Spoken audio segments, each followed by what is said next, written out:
नाज़रीन, रुपया पैसा में आपको खुश आमदीद कहते हैं और I always try to be positive, at least I try. मैं कोशिश करता हूँ और मैं नियत करके आता हूँ घर से कि बात करूँगा, आज मस्बत बात करूँगा।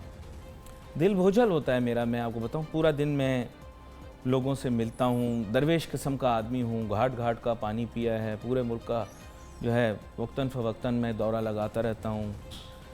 ताजे सनतकारों से भी इंटरेक्शन होता है, आवाम से भी इंटरेक्शन होता है। आजकल आप देख रहे होंगे कि मीडिया एकदम मुतहरिक हो गया। पहले जो था इतना खुल के लोग महंगाई के मुतल्लिक और मुल्क की माशी जो बदहाली है उसके मुतल्लिक खुल के बात नहीं कर रहे थे। ज़ाहिर बात है कुछ खौफ होगा या कहीं से कोई बात होगी कि भाई नहीं करो, लेकिन अब ज़ाहिर बात है वो बात अब ख़त्म हो गई है।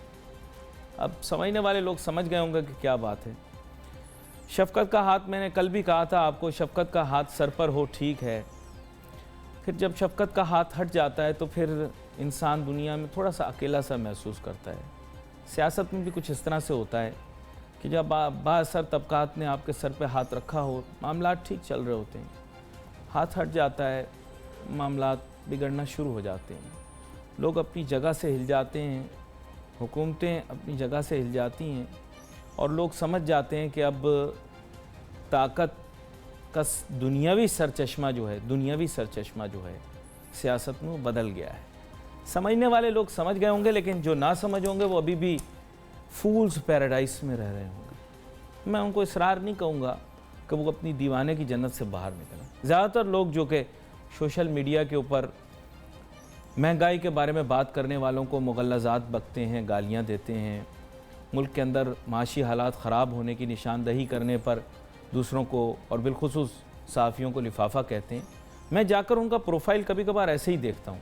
ज़्यादातर तो मशरिक़ वुस्ता में कोई नौकरियाँ वगैरह कर रहे होते हैं या फिर ऐसे होते हैं कि जिनकी पैदाइश 2010 के बाद हुई होती है, 8, 9, 10 साल के बच्चे। आजकल क्या करें, हमारा माशरा ऐसा हो गया, गालियाँ देते हैं बच्चे, 8, 9, 10 साल के भी गालियाँ ऐसे देते हैं, कानों से धुएँ निकलते हैं, शर्म भी आती है। फिर कहते हैं मुल्क तरक्की नहीं करता। जिस तरह की गालियाँ आप एक दूसरे को देते हैं, जिस तरह के इशारे सड़क पे चलते राह चलते लोगों को देते हैं, उन पर लानत भेजते हैं, उससे इशारा हो जाता है, पता लग जाता है कि आप आगे कैसे बढ़ेंगे जब आप एक दूसरे को अल्लाह की रहमत से दूरी की दुआ दें। ये थोड़ा सा गलत है। खैर एनीवे, आगे चलते हैं। मामला ये है कि आज मेरे फाजिल मेहमान भाई ख़बरों में रहे, कल से ये ख़बरों के अंदर है, इनसे मंसूब एक बयान चल रहा है, आज उसकी वजाहत लेते हैं। अहमद चुनाई साहब मेरे साथ मौजूद हैं, डायरेक्टर हैं PSX। ऐसा महसूस हो रहा है कि मीडिया के ऊपर शायद उन्होंने बयान दिया, उससे अवाम ने ऐसा तासुर ले लिया कि जनाबे वाला पाकिस्तान ग्रे लिस्ट से निकलने वाला है, वाइट में आ गया है और स्टॉक मार्केट आगे जाके बढ़ जाएगी। तो पहले तो अहमद चुनाई साहब ताज़ा चीज़ का बयान दे दें कि ये जो मीडिया के ऊपर मैं जैसे कह रहा हूँ कि थोड़ा सा अभाम पाया जा रहा है, क्या आपने ये बयान दिया है कि पाकिस्तान ग्रे लिस्ट से निकल जाएगा 1, और ग्रे लिस्ट से निकलने के बाद पाकिस्तान की स्टॉक मार्केट बढ़ जाएगी? ये दोनों बयान वजाहत से बताएं और फ़र्क बताएं दोनों के दरमियान। बिस्मिल्लाहिर्रहमानिर्रहीम। आपने जो बयान दिया, कल एक मीडिया चैनल पे मुझे किसी एंकर ने ये सवाल किया था कि जी ग्रे लिस्ट से पाकिस्तान निकल जाएगा और उसके बाद स्टॉक मार्केट का क्या होगा। तो मैंने इनसे ये कहा था कि जो इक़दामात हुकूमत पाकिस्तान ने किए हैं और जो हम लोगों ने इस पे कुर्बानी दी है, कारोबारी इदारों ने और सब लोगों ने, तो इंशाल्लाह उम्मीद है कि हम ज़रूर इस ग्रे लिस्ट से निकलेंगे। और जहाँ तक इस बात का ताल्लुक है कि स्टॉक मार्केट यानी मुतवक्के तौर पर, बिल्कुल, और जहाँ तक इस बात का ताल्लुक है कि स्टॉक मार्केट पे क्या असर पड़ेगा, तो मैंने कहा ज़ाहिर है एक बड़ा मस्बत असर पड़ेगा। तमाम दुनिया के इन्वेस्टर्स जो हैं वो पाकिस्तान की तरफ देखेंगे। जब ग्रे लिस्ट से हम निकल के नॉर्मल वाइट लिस्ट पे आ जाते हैं तो पाकिस्तान उन पोटेंशियल मुल्कों में आ जाता है जहाँ लोगों का इन्वेस्टमेंट का रुझान बढ़ जाता है।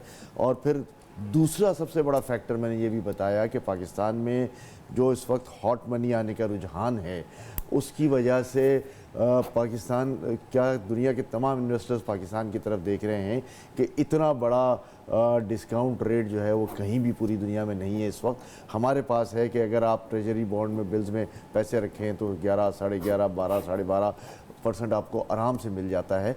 और वैसे नॉर्मल बैंकिंग चैनल में जो है वो भी आपको ये इतने ही पैसे मिल रहे हैं। तो दुनिया में जहाँ बिल्कुल मिनिमम बेसिक इंटरेस्ट रेट चल रहा है और साथ ही साथ कहीं कहीं नेगेटिव भी है, तो ये तो जन्नत है इस वक्त कि जितने पैसे लगाने हैं पाकिस्तान में लगा दो, शॉर्ट टर्म में लगा दो, पैसे जो है वो कमा के बाहर निकल जाओ।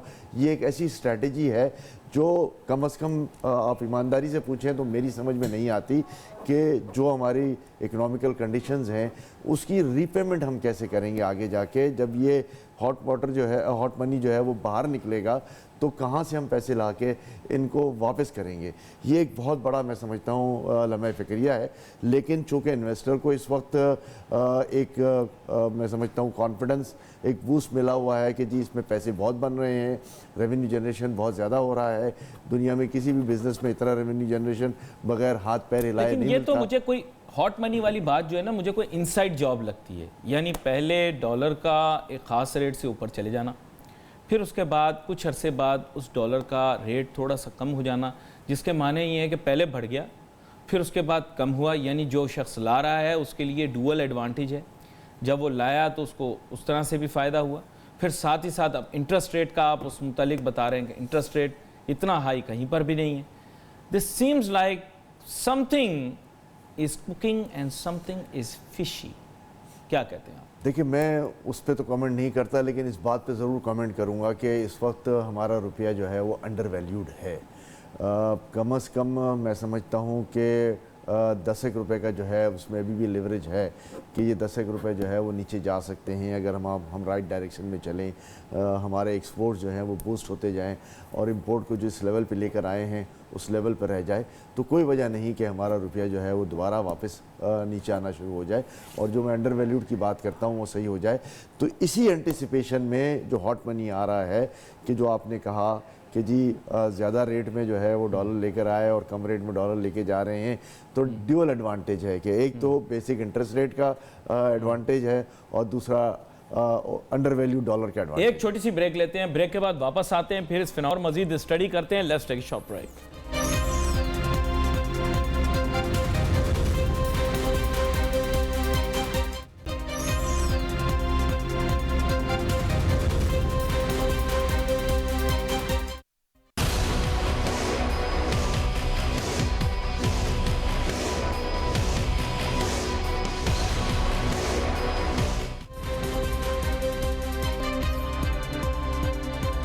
नाज़रीन, वेलकम बैक आफ्टर ब्रेक। गुफ्तगू जारी है अहमद चुनाई साहब के साथ। ब्रेक पर जाने से पहले इन्होंने मईशत के मुख्तलिफ एंगल्स को एड्रेस किया। फिर जाने से पहले हमारी बात ये हो रही थी कि जो लोग सरमाया पाकिस्तान में लेकर आए हैं उनको दोहरा फ़ायदा हुआ, इसीलिए ये टर्म हॉट मनी बहुत ज़्यादा इस्तेमाल हो रही। क्या मैं दुरुस्त कह रहा हूँ अहमद चुनाई साहब? उसकी वजाहत और मज़ीद करना चाहें तो करें। बिल्कुल आपकी बात ठीक है। हॉट मनी की टर्म जो है वो इसीलिए इस्तेमाल होती है कि जी गरम गरम पैसा है, गरम गरम जो है वो बेनिफिट मिलेगा और विन विन पोजीशन होगी। तो मैं समझता हूँ कि पाकिस्तान की इकोनॉमिक स्टेबिलिटी जो आई है वो भी इससे मशरूत है कि जब हम कहते हैं कि हमारे रिज़र्व बढ़ गए हैं तो ये वो रिज़र्व्स हैं जो हॉट मनी की सूरत में आए हैं और आज नहीं तो कल इनको हमें वापस तो करना ही है। लेकिन वो आपने क्वेश्चन मार्क एक रेस कर दिया कि वापस करने वाला। ज़ाहिर है, देखें जब हमारे पास रिज़र्व्स की क्या पोजीशन होगी हम इस काबिल भी होंगे कि ये पैसे दे सकें।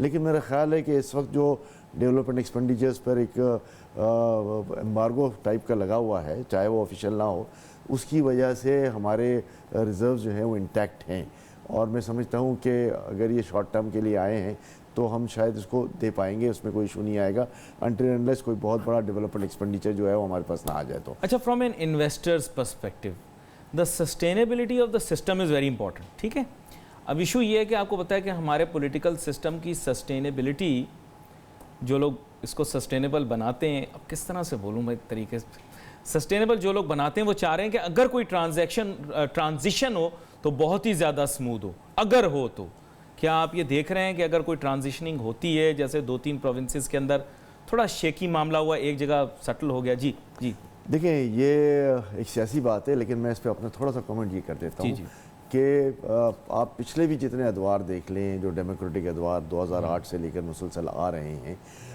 अगर हम गौर से देखें तो हर दौर के अंदर जो है वो इस किस्म की बातें right from the day one चल रही होती हैं कि गवर्नमेंट अभी गई अभी आई, अभी गई अभी आई, और फिर कोई ना कोई स्टेबिलिटी जो है वो आ जाती है।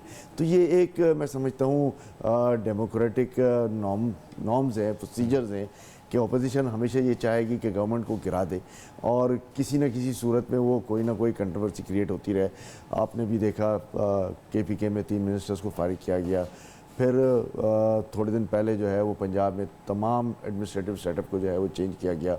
इसी तरह बलूचिस्तान में स्पीकर की तरफ से भी कुछ बातें आई हैं। जी। तो ये सारी चीज़ें जो है वो इस बात की गमाजी कर रही हैं कि मैं अगर इसको पॉजिटिवली ले लूँ कि जी अभी डेमोक्रेटिक नॉर्म्स हैं, जमहूरी तौर पर हर एक को हक हासिल है कि वो गुड गवर्नेंस के लिए इक़दामात भी करे और फिर अपोजिशन को भी यह हक हासिल है कि उनके नंबर्स पूरे हो जाएं तो वो अपना तमाम तर प्रेशर एग्जर्ट करें। सियासतदान हैं, ज़ाहिर है चाहेंगे कि भी हमारी बारी आ जाए, तो हमारी बारी जब भी आएगी जब हम नंबर गेम में जो है वो कामयाबी हासिल कर लेंगे और लोगों को इकट्ठा कर लेंगे। लेकिन क्वेश्चन अराइज करता है ना इन्वेस्टर्स पर्सपेक्टिव से कि इकोनॉमिक सस्टेनेबिलिटी रहेगी। देखें ये गवर्नमेंट जिस दिन से आई इसने 2-3 पॉलिसीज़ को परसू किया, सही या गलत वो एक बात की बात है।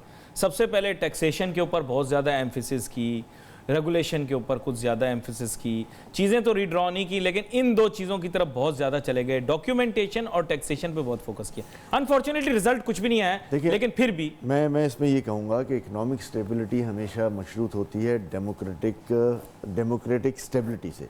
तो वो डेमोक्रेटिक स्टेबिलिटी हमने पिछले 2 अदवार देख लिए। फेसेस ज़रूर चेंज हुए, यूसुफ रज़ा गिलानी साहब की जगह पर दूसरे प्राइम मिनिस्टर आ गए, नवाज शरीफ साहब की जगह पे शायद खाकान अब्बासी साहब आ गए।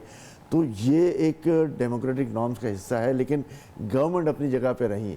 आज KPK के 3 मिनिस्टर्स चेंज हो जाते हैं तो कोई इकोनॉमिक कंडीशंस टम्बल डाउन नहीं हो जाती। इकोनॉमिक कंडीशंस अपनी जगह पे रहती हैं। मैं आज कोई कारोबार करता हूँ तो मैं आज की किसी खबर के ऊपर वो कारोबार बंद नहीं कर दूँगा और मैं कोशिश करूँगा कि मज़ीद अपने पैर जमाऊँ, अपने आप को इस बहरान से बाहर निकालूँ। तो ये तो बिज़नेस कम्युनिटी का प्रोरोगेटिव है, उनका एक इनिशिएटिव है कि जी वो कारोबार किया हुआ उसको चलाना है हमने। इसी तरह गवर्नमेंट ने अगर कोई इकोनॉमिक स्टेप्स लिए हुए हैं तो वो किसी की तब्दीली से या फाइनेंस मिनिस्टर की तब्दीली से वो इकोनॉमिक स्टेप्स जो हैं वो ख़त्म नहीं हो जाएंगे। थोड़ी सी शक्ल ज़रूर चेंज हो जाएगी। नया आने वाला फाइनेंस मिनिस्टर, नया आने वाला मिनिस्टर जो है वो अपने हिसाब से चीज़ों को लेकर आगे बढ़ेगा, लेकिन बाय एंड लार्ज जो कंट्री की एक मैक्रो लेवल पे पॉलिसीज़ होती हैं वो ज़रूर चलती रहती हैं। तो आपका जनरली जो एक अंडरस्टैंडिंग है वो ये है कि कंटिन्यूटी रहेगी irrelevant of changing political players.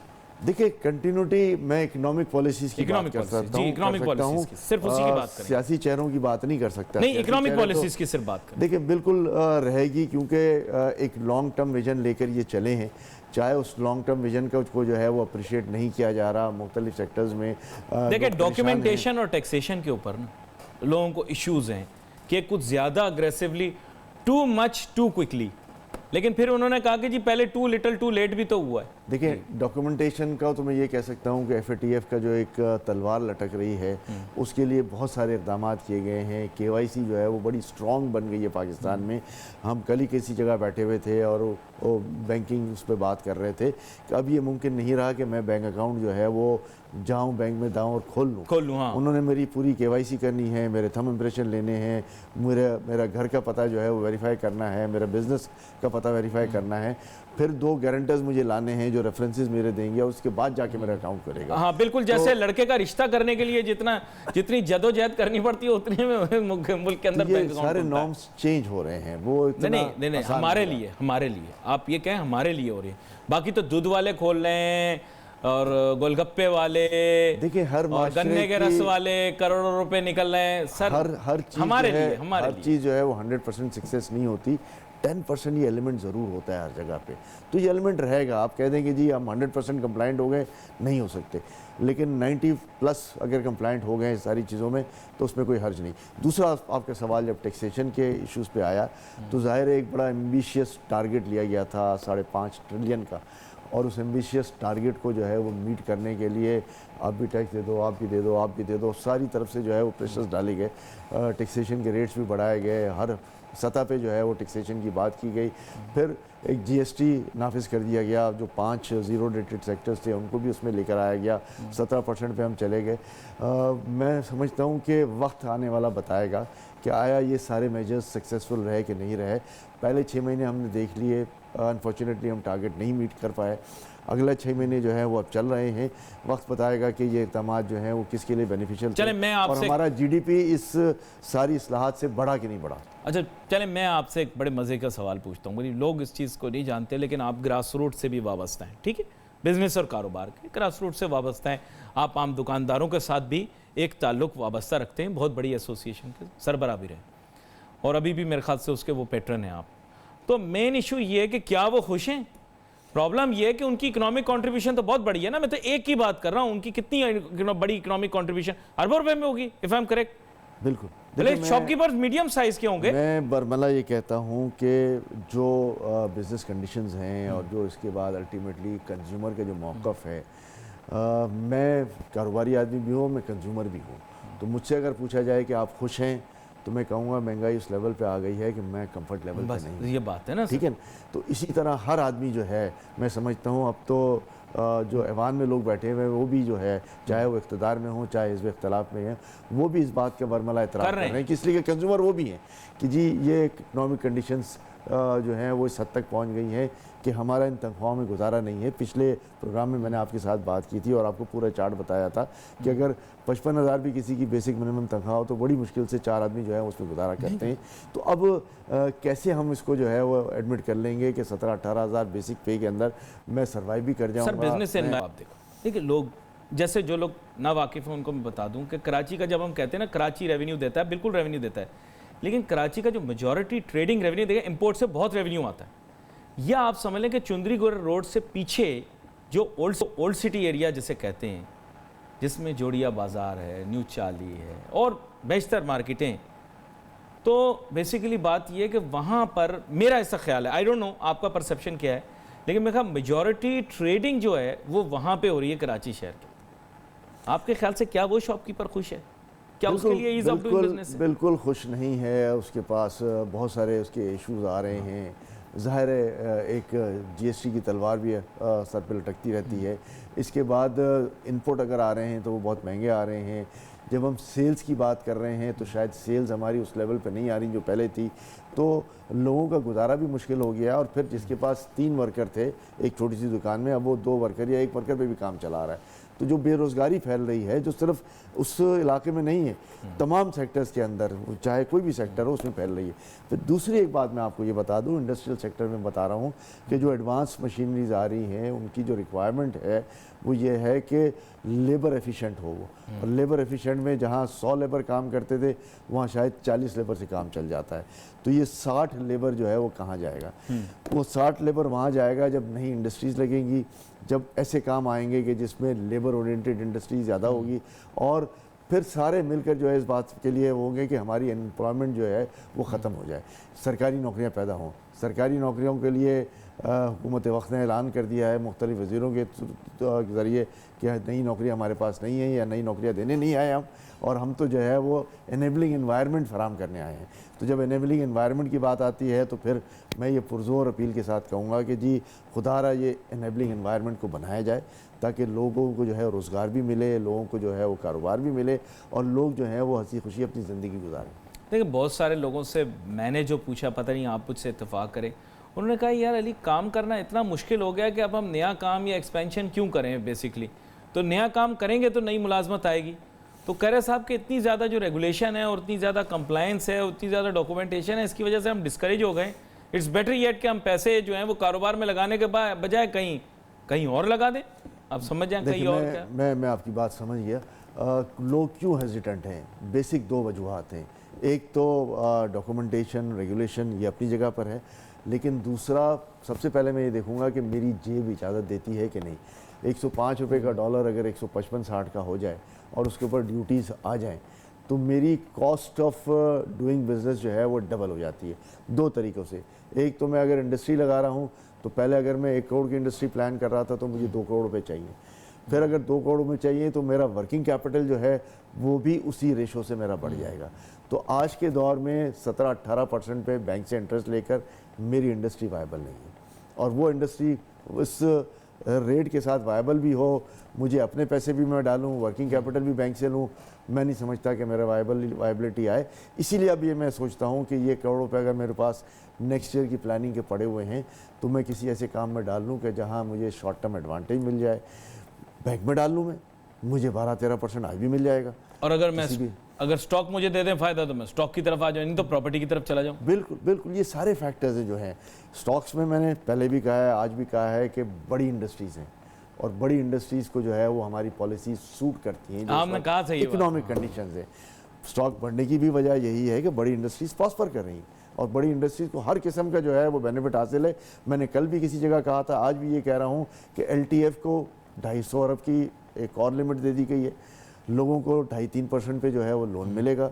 किनको? जो बड़ी इंडस्ट्रीज़ हैं, जो एक्सपोर्ट ओरिएंटेड इंडस्ट्रीज़ हैं, जब उनको मिलेगा तो जाहिर है उनकी प्रॉस्पेरिटी आ जाएगी, उनकी cost of doing business including the working capital for 7 years वो बिल्कुल मिनिमम लेवल पे आ जाएगी। लेकिन जो न्यू एंट्रेंट है, नया एंट्रेंट तो आ ही नहीं सकता जी। स्मॉल और मीडियम साइज इंडस्ट्रीज की सर्वाइवल नहीं है। तो वो जो इतना हमने SME के ऊपर शोर शराबा किया था, वो हम शोर शराबा ज़रूर करते हैं, लेकिन कैसे उसको लेकर आना, क्या इनको इंसेंटिव देना, क्या इनको एडवांटेज देना, किस तरह बैंक सपोर्ट देना, फाइनेंशियल सपोर्ट देना, इकोनॉमिक सपोर्ट देना या टेक्निकल सपोर्ट देना, उसका कोई प्लान नहीं है, उसका कोई प्रोग्राम नहीं है। तो उसका प्रोग्राम जो है बड़ों के पास भी नहीं है, लेकिन बड़े इसको अफोर्ड कर सकते हैं, इसलिए कि 2.5-3% में आप किसी को भी दे दें वो इंडस्ट्री लगा देगा 7 साल के लिए वर्किंग कैपिटल समेत।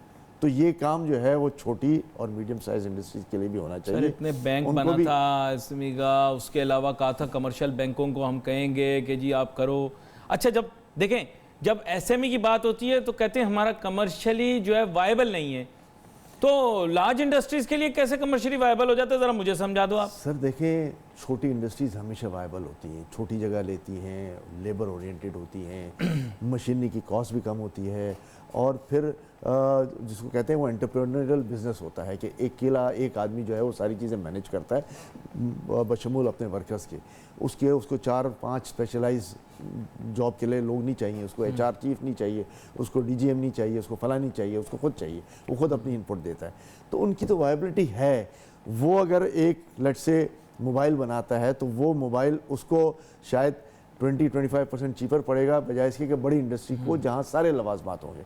लेकिन अगर बड़ी इंडस्ट्रीज़ को चीप फाइनेंस मिलेगा, उनको जो है वो और बेनिफिट्स मिलेंगे, उनको SRO एग्जेम्पशन मिलेंगे, उनको टैक्स बेनिफिट्स मिलेंगे, तो जाहिर है फिर कंपिटिटिव कौन रहेगा? बड़ी इंडस्ट्री रहेगी। यही सर वो सारा मसले का हल है। मैं खुद जो हूँ बड़ा इसकी वजह से परेशान भी हूँ, हैरान भी हूँ। बहुत सारे हमारे व्यूअर्स हैं भाई, उनकी गुजारिश रही है कि मैं पीर बाबा की हाउसिंग सोसाइटी के मुतालिक बात करूं और उनको अगर कोई दरपेश मसाइल हैं तो उसके मुतालिक बात करूं। बिल्कुल जनाब, मैं आगे आने वाले दिनों के अंदर तैयारी के साथ आऊँगा। बाकायदा मेरे पास अगर कोई चीज़ हो तो मैं उस मुतालिक बात भी कर सकता हूँ और बिल्कुल मुझे इस मुतालिक कोई परेशानी नहीं है, मैं इस बारे में बात कर सकता हूँ। लेकिन मेरे पास वक्त आज मुख्तसर है। आगे आने वाले दिनों के अंदर अगर आपके कोई गुजारिशात हों तो फेसबुक के ऊपर हमें अरसाल कर दें, भेज दें। हमारा पता फेसबुक का आपके सामने है। इसके साथ ही नाजरीन, आज के प्रोग्राम का ख़त्म हुआ। चाहता है अली नासिर हमारी टीम को इजाज़त दीजिए। अल्लाह हाफ़िज़।